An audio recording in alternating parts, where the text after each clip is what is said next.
একটা মানুষ পাপ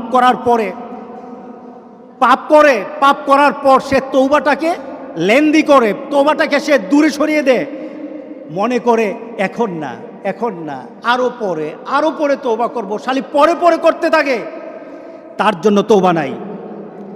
হাত্তা ইদা হাদরা আহাদাহুমুল মাউত, যখন মৃত্যুর দুয়ারে চলে যায়, যখন সে কোয়ারেন্টাইনে চলে যায়, যখন সে আইসিইউতে যায়, তখন বললে ইন্নী তুবতুল আন, এখন তওবা করতেছি। আল্লাহ বলেন এটা আমার কাছে তওবা না।